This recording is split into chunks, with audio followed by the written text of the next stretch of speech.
Hola y bienvenidas a esta videopíldora sobre las diferencias entre el trabajo cooperativo y el trabajo colaborativo, un aspecto que debemos discernir antes de profundizar un poco más en estas metodologías activas.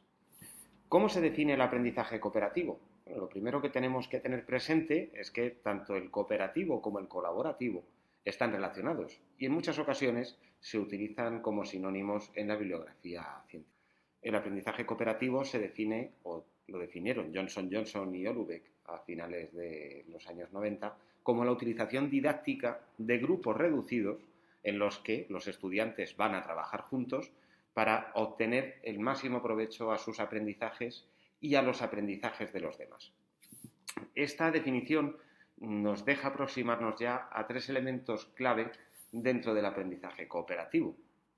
Por un lado, los grupos reducidos, que serán utilizados desde una perspectiva didáctica, grupos controlados en número, que serán diseñados por el docente para desarrollar una tarea específica que puede tener una duración más corta o más larga, y eso lo veremos más adelante dentro de la misma materia, donde podremos profundizar en qué tipo de tareas o qué tipo de grupos se van a constituir. Pero estos grupos siempre implican que los miembros que los componen van a trabajar juntos, van a trabajar de manera cooperativa.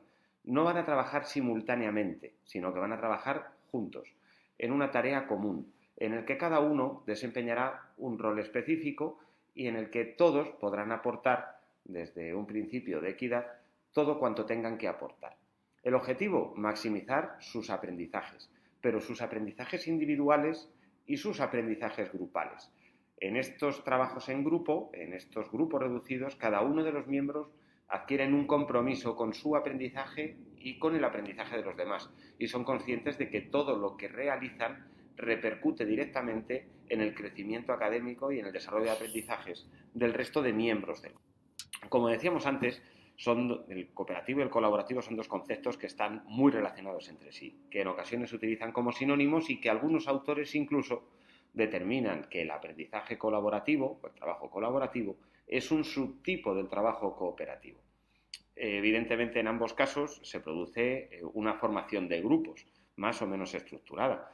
Entre los miembros de estos grupos existe una interdependencia positiva y, lógicamente, se desarrolla una interacción social en la que tendrán que desplegar un conjunto de habilidades y competencias muy concretos. Lo que sí que es cierto es que estas metodologías presentan unas diferencias sustanciales en cuanto a los roles que desempeñan, por ejemplo, docentes y estudiantes, o en cuanto al foco de atención de la tarea a realizar. Si nos paramos a analizar el aprendizaje colaborativo, en el aprendizaje colaborativo este aprendizaje se basa en el consenso entre los miembros del grupo. No en la negociación o en la consecución de acuerdos, sino en el consenso. Aquí la importancia del desarrollo del trabajo se orienta hacia la propia tarea, la consecución de la tarea. En cuanto al rol del docente, bueno, no ejerce un papel de guía o de responsable en la constitución de los grupos, de las tareas. Es un miembro más del grupo que busca aumentar sus conocimientos, que busca comprender, que busca también desarrollar aprendizajes, pero no desempeña un papel de experto en la materia que se está abordando. Por tanto, aquí el grupo puede ser incluso autónomo en la distribución de las tareas o incluso gestionar por sí mismo las tareas que tienen que desarrollar. Es una diferencia sustancial también respecto al aprendizaje cooperativo. En el aprendizaje cooperativo, el docente sí que va a ser un director de los estudiantes, orientará durante todo el proceso, pero va a desempeñar un papel de experto en la materia, con profundos conocimientos en la misma, será el que asigna las tareas y el que controla los tiempos de desarrollo de cada una de ellas, incluso distribuirá los roles dentro de los grupos que habrá elegido y que habrá constituido de una manera premeditada y juiciosa. Dirigirá las actuaciones, actuará como facilitador, pero la atención aquí se va a centrar sobre todo en el proceso, en cómo se desarrolla el proceso para concluir la tarea. Evidentemente habrá una evaluación de logro, pero desde luego tiene que haber una evaluación de ese proceso, porque tan importante es el cómo se va desarrollando y el papel que desempeña cada uno de los estudiantes como la tarea concluida una vez finalizado la planificación elaborada por el docente. Aquí el aprendizaje se construye a partir de la discusión, no como antes, que no, se basaba en el consenso. En el colaborativo estábamos más centrados en el consenso, mientras que en el cooperativo, a partir de la discusión entre los miembros del grupo, a través de sus distintos roles y papeles, se generarán los aprendizajes que serán significativos.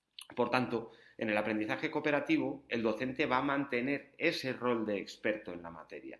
Será el que diseñe y dirija las tareas, el que controle su desarrollo, el que controle la temporalización en la ejecución de las mismas, y además será quien asigne el papel que va a desempeñar cada uno de los participantes del grupo. En estos grupos cooperativos, los alumnos van a trabajar conjuntamente, de forma coordinada entre sí, para resolver las tareas académicas y para profundizar en su propio aprendizaje. Y sin más, os agradezco vuestra atención y os emplazo a la siguiente videopíldora. Hasta pronto.